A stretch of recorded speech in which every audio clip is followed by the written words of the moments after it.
स्वागत है आपका इस एक्सप्लेनर में। आज हम द मैजिकल गोल्डन जलेबी की एक बहुत ही क्लासिक और दिलचस्प कहानी की गहराई में उतरने वाले हैं।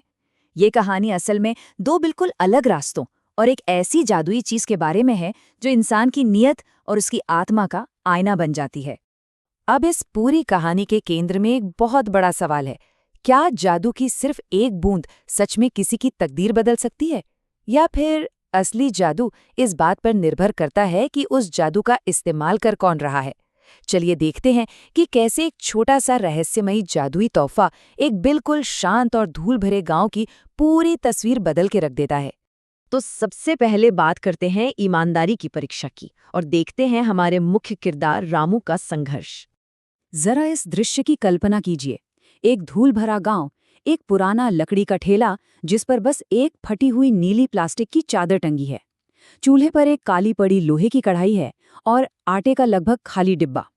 ये सिर्फ गरीबी का दृश्य नहीं है दोस्तों, ये बिना किसी फल के की गए सालों की थका देने वाली मेहनत को दर्शाता है। रामू और उसकी छोटी बेटी चुटकी के लिए एक एक दिन काटना बेहद मुश्किल हो रहा है। और यहीं पर हमें कहानी के दो बिल्कुल विपरीत पहलू देखने को मिलते हैं। एक तरफ हमारा रामू है, पूरी तरह से ईमानदार लेकिन बेहद गरीब। दुकान पर कोई ग्राहक नहीं है, फिर भी वो अपना आखिरी खाना तक बांटने को तैयार है। और दूसरी तरफ है धनी राम, अमीर, गले में सोने की मोटी चेन पहने हुए, लेकिन स्वभाव से बहुत ही क्रूर इंसान। वो लगातार रामू पर कर्ज चुकाने का अनुचित दबाव डालता रहता है। कहानी में सबसे बड़ा मोड़ तब आता है जब एक बूढ़ा फकीर रामू के घर आता है। वो बेचारा 2 दिन से भूखा था। इधर रामू के पास केवल इतना ही घोल बचा था कि वो अपने और चुटकी के रात के खाने के लिए मुश्किल से 3-4 जलेबियां बना सके, बस। लेकिन चुटकी जिद करती है कि वो अपने घर आए मेहमान को भूखा नहीं जाने देगी। सोचिए, वो अपनी इस सबसे बड़ी परीक्षा में पास हो जाते हैं। उन्होंने अपने ही हिस्से का आखिरी खाना उस फकीर को दे दिया जो उनके खुद के जिंदा रहने के लिए बहुत जरूरी था। फकीर उनकी इस निस्वार्थ सेवा से इतना खुश होता है कि वो उन्हें एक मटका देता है और कहता है, मैं तुम्हारी निस्वार्थ सेवा से बहुत प्रसन्न हूं। ये कोई साधारण मटका नहीं है। और बस ये वो पल है जहां इस गरीबी से भरी आम सी दुनिया में एक जादुई चीज की एंट्री होती है। तो ये अमृत घोल है क्या? दरअसल ये एक जादुई सुनहरा तरल है। इसके नियम बहुत ही साफ हैं। रोज सुबह जलेबी के आम घोल में इस मटके से सिर्फ एक बूंद मिलानी है। जो भी इसे खाएगा, ये उसके मन को पूरी तरह से शुद्ध कर देगा। और सबसे जरूरी बात, अगर इसका इस्तेमाल करने वाले का दिल साफ है तो ये उसके जीवन में सच्ची समृद्धि लाएगा। चलिए अब देखते हैं जादुई सुनहरा इनाम, यानी ईमानदारी का असली फल। जैसे ही रामू उस घोल में एक बूंद मिलाता है, बदलाव बिल्कुल तुरंत होता है। पूरा का पूरा घोल चमकने लगता है और एक बेहद सुंदर केसरिया रंग में बदल जाता है। हवा में एक बहुत ही मीठी और अलौकिक सी खुशबू फैल जाती है। और जब जलेबियां छनती हैं तो वो बिल्कुल गोल और चमकते हुए सोने के छल्लों जैसी दिखती हैं। रामू का वो पुराना उदास सा ठेला अचानक गर्माहट और मिठास के एक जादुई केंद्र में बदल जाता है।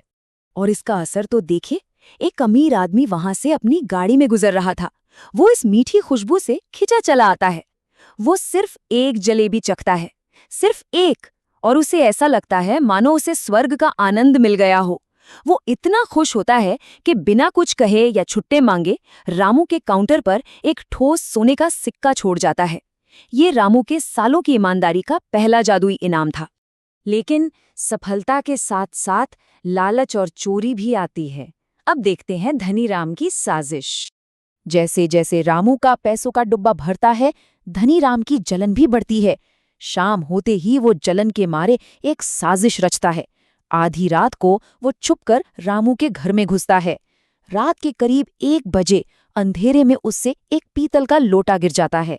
सच में ये बहुत ही टेंशन वाला पल है, लेकिन शुक्र है थका हुआ रामू नहीं जागता। और आखिरकार रात 2 बजे लालच में अंधा धनीराम उस जादुई मटके को लेकर रात के अंधेरे में फरार हो जाता है। अब हम अपनी कहानी के बिल्कुल क्लाइमैक्स पर हैं।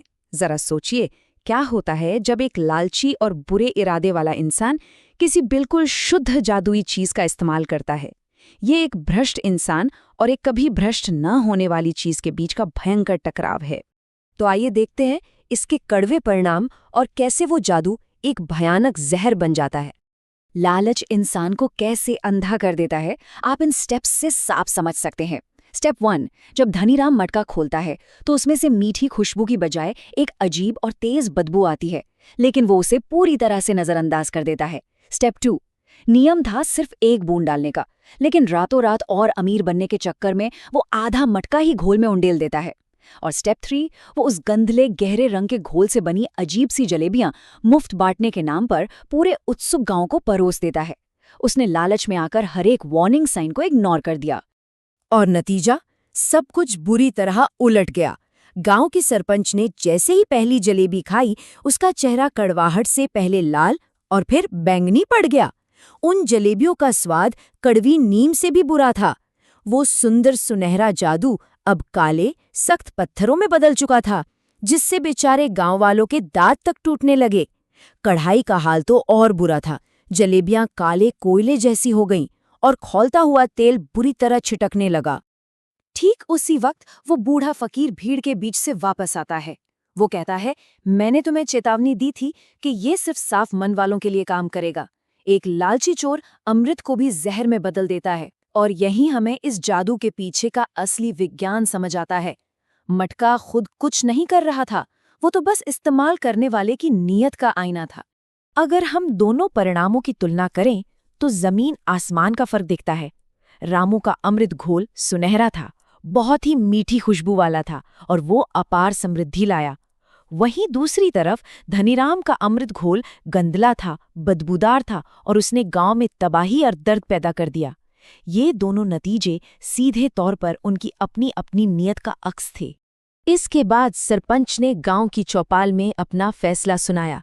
धनीराम को वो सारा अनुचित ब्याज गांव वालों को लौटाने का आदेश दिया गया जो उसने बरसों से कमजोरों से वसूला था। गांव में फिर से न्याय स्थापित हो गया। लेकिन क्योंकि उस जादुई मटके का इतना गलत और लालच भरे तरीके से इस्तेमाल हुआ था, उसकी जादुई शक्ति हमेशा के लिए खत्म हो गई। वो मटका अब बिल्कुल खाली और साधारण हो चुका था। और यही हमें ले जाता है हमारे आखिरी हिस्से की तरफ। असली जादू मेहनत है। वो जादुई शॉर्टकट भले ही हमेशा के लिए चला गया हो, लेकिन रामू के पास जो बचा वो उससे भी कहीं ज्यादा कीमती था। उसने चुटकी जादुई जलेबी भंडार के नाम से अपनी एक साफ सुथरी और पक्की दुकान खोल ली। हाँ, उसकी जलेबियां अब सोने की तरह चमकती तो नहीं थीं, लेकिन उनका स्वाद वो अभी भी लाजवाब था। लोग अब किसी जादू की तलाश में नहीं, बल्कि रामू के असली हुनर और उसकी ईमानदारी के सम्मान में उसकी दुकान के बाहर लाइन लगाने लगे। जादुई पैसों की जगह अब सच्ची संतुष्टि और समाज के सम्मान ने ले ली थी। एक ऐसा काम जो सच्चाई की नींव पर खड़ा था।